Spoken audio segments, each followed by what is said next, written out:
Halo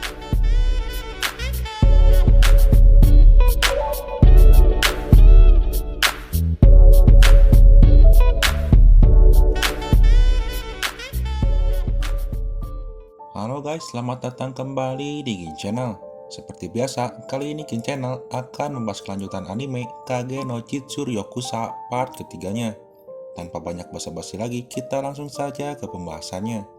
Setelah Shadow berhasil membunuh iblis putih, ia pergi menuju suatu tempat. Tempat itu adalah ruangan harta karun. Di sana ia berhasil mendapatkan banyak koin emas.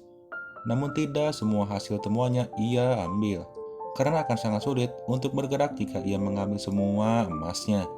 Lalu Kid mulai membayangkan pertarungannya dengan leluhur vampir akan sangat keren. Ia menganggap jika leluhur vampir adalah orang yang sangat kuat, jadi Kid membayangkan jika dirinya akan menjadi orang pertama yang muncul dan menghadapinya. Ia membayangkan orang-orang akan menganggap Shadow adalah orang yang kuat yang bisa menahan leluhur vampir. Dan Kid pun mulai pergi mencari leluhur vampir.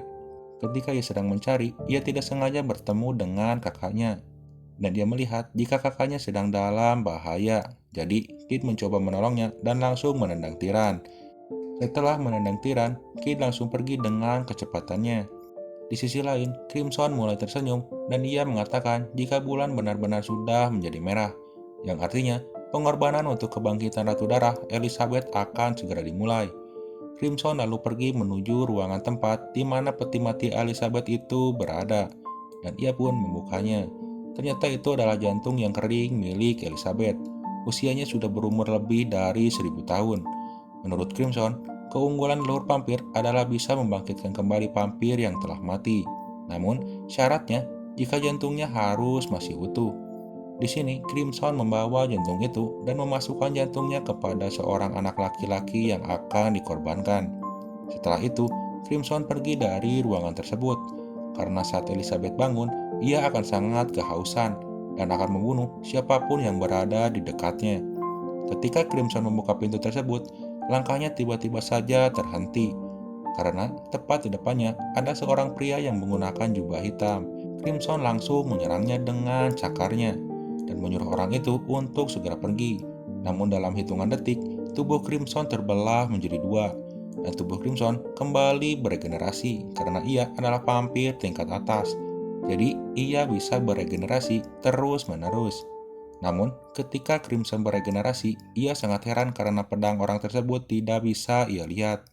Di sini, Crimson sangat marah dan ia mulai mewaspadai orang tersebut. Namun itu semua ternyata sia-sia. Sebelum Crimson selesai berbicara, tiba-tiba saja kepalanya terpisah dari tubuhnya. Sebelum ia selesai beregenerasi, kedua tangannya terpotong, dan yang terakhir, kedua kakinya juga ikut terpotong. Crimson terkejut karena regenerasinya tidak bisa mengikuti kecepatannya, dan akhirnya jantung Crimson pun ditebas dan berubah menjadi abu. Di sini, Shadow mendekati peti mati tersebut dan menunggu kebangkitannya. Namun, tidak ada tanda-tanda kebangkitannya. Lalu, Shadow pun membuka peti mati tersebut. Namun ternyata tidak ada orang di dalam peti itu. Shadow pun melihat sekelilingnya. Ternyata ia melihat ada seorang anak laki-laki dengan luka tepat di jantungnya.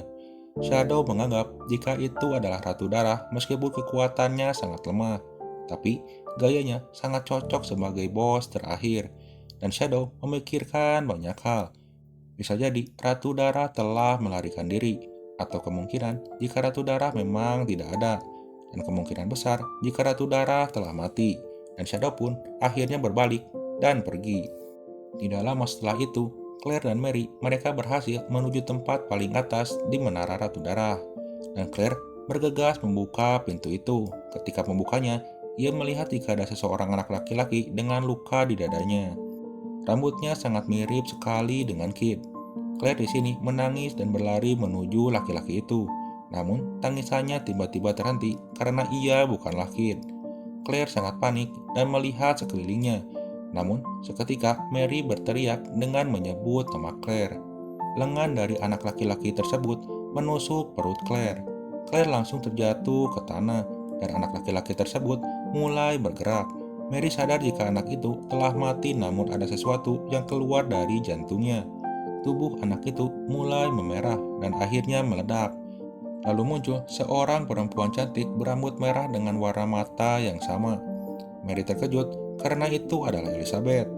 Seketika Elizabeth mengangkat tubuh Claire yang masih dalam keadaan tidak sadarkan diri. Lalu ia menggigit dan menghisap darah Claire. Mary di sini hanya bisa terdiam melihat itu semua.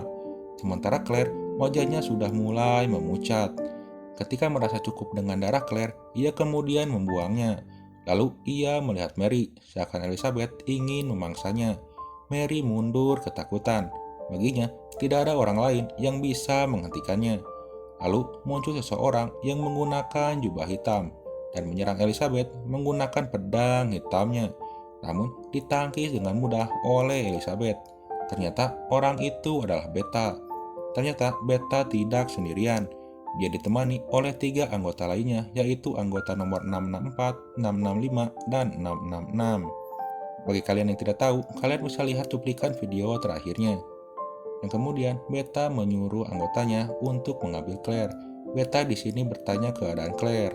Lalu anggotanya mengatakan jika Claire masih bernafas, namun harus segera diobati. Elizabeth berjalan menuju arah Beta, dan Beta menyuruh Mary untuk menjaga Claire. Sementara 3 anggota lainnya untuk ikut membantunya. Mary menghentikan Beta yang ingin bertarung melawan Elizabeth. Mary mengatakan sangat mustahil bisa mengalahkannya. Beta menatap Mary sedikit lebih kesal.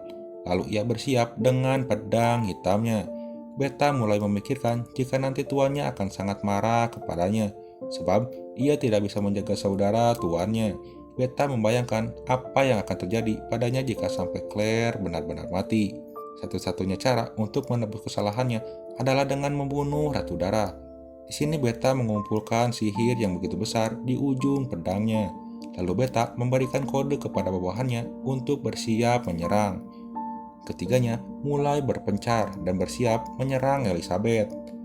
Di sini Beta menunggu momentum yang tepat untuk menyerangnya. Sementara Elizabeth, ia terus berjalan mendekati Beta.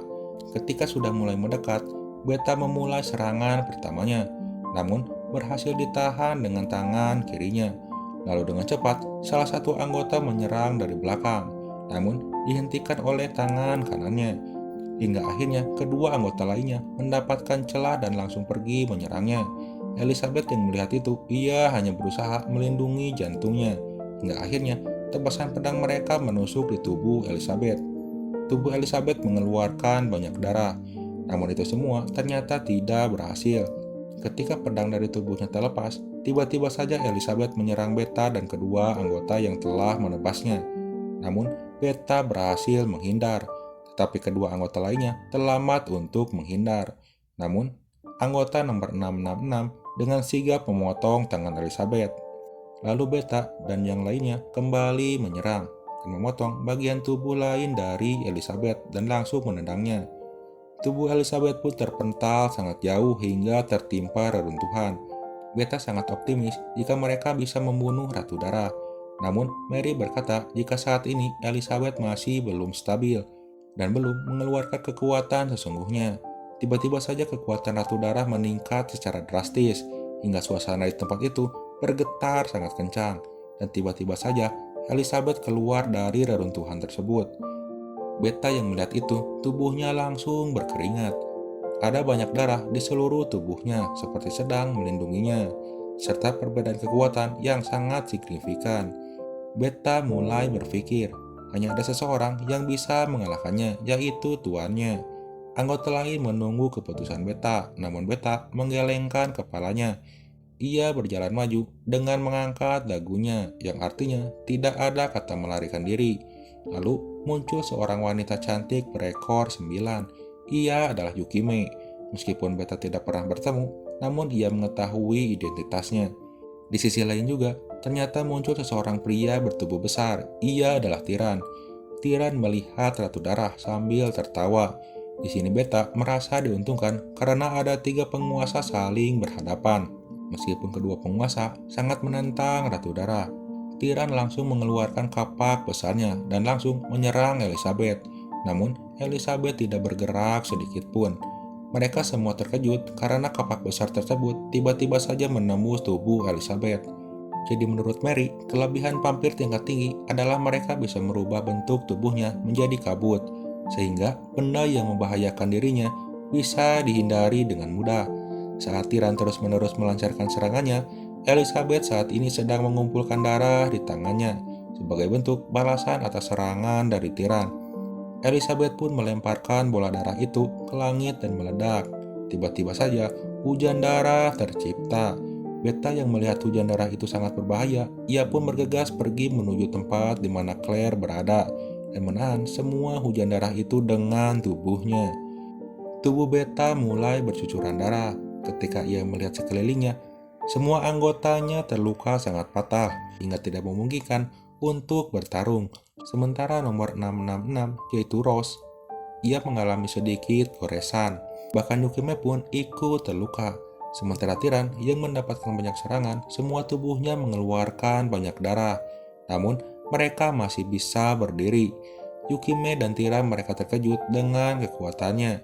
Namun, Beta mengingatnya. Ia mengatakan jika ia adalah leluhur vampir legendaris. Ia mengatakan, konon zaman dulu ia berhasil menghancurkan beberapa negara hanya dalam 3 hari saja. Yukime dan Tiran, mereka berdua terkejut mendengar apa yang diceritakan oleh Beta. Lalu Beta memberikan perintah kepada 3 anggotanya untuk segera mundur. Beta menyadari yang bisa mengalahkan Elizabeth adalah tuannya sendiri. Jadi bagaimanapun caranya, dirinya harus bisa mengulur waktu sampai tuannya benar-benar datang. Beta di sini mencoba mengumpulkan semua energi sihirnya, namun kekuatannya tidak bisa ia kendalikan akibat luka besar yang ia alami. Elizabeth yang melihat itu, ia berjalan menuju Beta sambil mengumpulkan gumpalan darah di tangannya. Beta mulai ketakutan ketika melihat gumpalan darah di tangan Elizabeth. Menurutnya, gumpalan darah itu 10 kali lebih kuat dibandingkan serangan sebelumnya. Namun, tiba-tiba saja Mary berteriak. Tubuh Claire menjadi sedikit lebih gelap dari biasanya. Beta yang melihat itu mulai menyerah. Namun, Claire tiba-tiba saja membuka matanya. Mary terkejut karena bola mata Claire berubah menjadi lebih ungu. Oke guys, ketika Claire tidak sadarkan diri, ia bermimpi bertemu dengan Aurora. Dan ia ingin menyelamatkan semua orang yang ada di ruangan tersebut, termasuk Claire hingga seseorang datang. Aurora juga menjelaskan, jika tanda kutukan yang sering dibicarakan Claire, ternyata tanda kutukan itu telah disembuhkan oleh seseorang. Jadi sekarang, tiba gilirannya untuk membantunya dan mengulur waktu sampai Shadow datang. Jadi di sini, Aurora ingin meminjam tubuh Claire sementara untuk melawan Elizabeth. Mary yang melihat Claire terbangun, ia terkejut karena warna mata Claire berubah menjadi warna ungu. Dan luka akibat serangan sebelumnya tiba-tiba saja mengecil dan sembuh. Kekuatan dari Claire pun meningkat secara drastis. Lalu tiba-tiba saja gumpalan darah dari Elizabeth meledak dan kembali menghujani tempat tersebut. Ia juga mengatakan jika dirinya lah yang asli. Lalu Claire menembakkan bekuan darah. Tiba-tiba saja bekuan darah tersebut berubah menjadi kabut tepat di atas orang-orang yang ada di sana. Hingga hujan darah milik Elizabeth perlahan mulai mengecil saat menyentuh kabut tersebut. Lalu Claire menjadikan hujan tersebut menjadi panah darah dan menyerang Elizabeth hingga tertusuk. Elizabeth dengan cepat menyembuhkan dirinya dan langsung menyerang Claire. Elizabeth mengeluarkan banyak tentakel darah, namun Claire pun mengeluarkan tentakelnya yang sama dengan Elizabeth, dan bentrokan antar tentakel pun terjadi. Semua orang yang melihat itu, mereka semua hanya bisa terdiam, seolah-olah ini adalah pertempuran sesama Ratu Darah. Mereka berdua terus bertarung, namun tiba-tiba saja Elizabeth berlutut dan mengeluarkan banyak darah. Ternyata saat pertarungan, Claire mengeluarkan kabut yang dihirup oleh Elizabeth, dan kabut itu berubah menjadi partikel darah hingga akhirnya partikel tersebut menyerang tubuh bagian dalam Elizabeth. Elizabeth pun melawan partikel itu dengan partikel darah miliknya, dan ia pun seketika pulih kembali. Lalu Elizabeth mengeluarkan kabut yang sangat tebal. Tiba-tiba saja kabut itu berubah menjadi seseorang. Lalu tiba-tiba saja Claire berlutut dan mengeluarkan banyak darah. Aurora yang berada dalam tubuh Claire, ia berkata jika tubuh Claire sudah tidak sanggup lagi menahan kekuatannya. Mary mulai menangis. Jika Claire sampai jatuh, tidak ada lagi orang yang bisa mengalahkan Elizabeth. Pembantaian ribuan tahun yang lalu akan kembali terulang. Lalu Mary pun berlari ke arah Claire. Namun, Claire mengangkat tangannya dan mengatakan jika tugasnya sudah selesai. Tiba-tiba saja, seseorang datang dari langit menggunakan mantel hitam. Ia adalah Shadow. Beta sangat gembira melihat kedatangan tuannya. Namun Tiran sedikit memasang wajah kesalnya, karena ia baru saja ditendang hingga terjatuh oleh Shadow. Sementara Yukime, ia memandang Shadow karena ia yakin jika Shadow tidak akan bisa mengalahkannya. Beta yang melihat itu, ia sangat marah. Di sisi lain, Beta, Tiran, dan Yukime, mereka menyadari sejak kehadiran Shadow, Ratu Darah Elizabeth jauh lebih banyak mengeluarkan kekuatannya dibandingkan saat menghadapi Claire. Mata merah Elizabeth jauh lebih terang dari sebelumnya, dan darah yang menyelimuti tubuhnya berputar lebih cepat. Shadow pun mengangkat pedangnya sambil mengeluarkan kekuatannya, sementara Elizabeth mulai mengeluarkan tentakel darahnya. Dan seketika, semua tentakel darah milik Elizabeth menyerang Shadow dengan kecepatan yang luar biasa. Namun dalam hitungan detik, semua tentakel itu dilenyapkan oleh pedang hitam milik Shadow. Mereka bertarung dengan kecepatan yang luar biasa. Lalu tiba-tiba saja Elizabeth menghilang dari pandangan semua orang. Tiba-tiba saja Elizabeth muncul tepat di belakang Shadow dan melancarkan serangannya. Namun Shadow juga tiba-tiba saja menghilang dan kembali berada tepat di belakang Elizabeth, lalu menusukkan pedang hitamnya tepat di dada Elizabeth. Namun Elizabeth tidak merasakan kesakitan yang fatal dan langsung menyerang Shadow dengan panah darahnya. Dan Shadow di sini langsung menahan serangan dengan pedangnya. Elizabeth mulai mengeluarkan tentakel darahnya. Namun, sebagian tentakel itu berubah menjadi klon Elizabeth. Saat ini, setidaknya ada 3 klon Elizabeth. Lalu, Elizabeth dan klon mereka langsung menyerang Shadow. Dan mereka semua mengeluarkan tentakel darahnya. Meskipun ada beberapa Elizabeth, Shadow tetap tidak bergeming dan langsung menangkis semua tentakel yang keluar dari tubuh mereka. Beta di sini terus mengamati tuannya. Ia merasa jika tuannya hanya bisa menahan serangan Elizabeth, namun ia tidak menyerangnya. Hingga akhirnya Beta menyimpulkan jika tuannya tidak bisa langsung menyerangnya karena tepat di belakangnya ada Claire dan juga 3 anggota Shadow. Jika ia menghindar, maka serangan Elizabeth akan langsung ke arah mereka. Beta mulai menangis akan kebaikan tuannya. Namun, di saat yang sama, keseimbangan Shadow mulai goyah. Tentakel darah milik Elizabeth mulai mengenai tubuhnya. Dilanjutkan oleh ketiga klon Elizabeth yang mengeluarkan tentakel darahnya dan langsung mengenai tubuh Shadow. Hingga akhirnya Shadow terpental cukup jauh. Beta yang melihat itu, ia langsung bergegas menghampiri tuannya. Namun, saat Beta mulai mendekati tuannya, tiba-tiba muncul kekuatan sihir ungu, menutupi seluruh tempat tersebut, hingga membuat tempat itu bergetar. Bahkan langit yang warnanya merah tertutupi oleh sihir warna ungu milik Shadow. Dan Shadow kembali ke ruangan tersebut setelah terlempar cukup jauh akibat serangan dari Elizabeth. Ia muncul dengan kekuatan sihir yang begitu besar menyelimuti tubuhnya. Lalu Shadow memfokuskan serangan di ujung pedangnya. Shadow mulai berjalan menuju arah Elizabeth berada. Elizabeth kembali meluncurkan tentakel hitamnya, namun tidak bisa mengenainya. Hingga akhirnya Shadow tepat berada di depan Elizabeth. Shadow mulai mengangkat pedangnya yang dipenuhi kekuatan sihir, sedangkan Elizabeth ia mengeluarkan cakarnya. Shadow mulai melihat ke arah Elizabeth. Cakar yang menjadi simbol kekuatannya sekarang berubah memiliki makna yang sedih. Mary yang menyadari itu, ia bergegas lari menuju arah mereka. Namun, tentakel darah menyerangnya hingga membuat Mary kembali menjauh dari mereka berdua. Seketika, Elizabeth melihat ke arah Mary sambil tersenyum. Hingga akhirnya, bentrokan antara cakar Elizabeth dan pedang milik Shadow pun tak terhindarkan. Dan Shadow mengeluarkan jurus andalannya, yaitu I Am Anthemic. Dan semua yang ada di sekitarnya ikut hancur tak tersisa. Ketika Beta bangun, ternyata semua orang dalam keadaan tidak sadarkan diri. Beta ingin berterima kasih kepada Shadow, namun ternyata Shadow sudah tidak ada di sana. Beta melihat ke semua orang yang ada di sana. Ternyata bukan cuma dirinya, semua orang yang terluka disembuhkan oleh Shadow. Lalu Beta mengingat tentang penelitiannya. Juga ia ingin sampel leluhur darah. Lalu ia melihat tetesan darah Elizabeth dan menyimpannya di dalam botol. Lalu Beta mencoba penelitiannya kepada darah yang ada di banyunya dengan menggunakan darah Elizabeth. Hasilnya, ia bisa melayang di udara. Menurut Beta, kekuatan vampir akan sangat berguna jika bisa mengendalikannya. Lalu Tiran dan Yukime, mereka berdua akhirnya sadar. Saat melihat sekelilingnya, mereka berdua sangat terkejut. Menara Ratu Darah telah menghilang dari hadapan mereka, dan luka yang mereka terima juga ikut menghilang.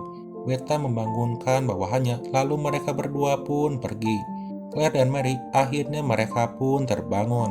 Ketika Mary sadar, ia terkejut karena dalam pelukannya, ia sedang menggendong seorang gadis cantik berambut merah tua. Setelah semua selesai, akhirnya mereka kembali ke tempat mereka masing-masing, dan Claire bertemu dengan adiknya. Lalu Claire menjelaskan sebagian yang ia alami selama berada di ibu kota tanpa hukum. Oke guys, kali ini cukup untuk pembahasannya. Sampai jumpa kembali di pembahasan berikutnya. Dan jangan lupa subscribe channel ini dan bagikan videonya jika kalian suka dengan pembahasannya. Terima kasih.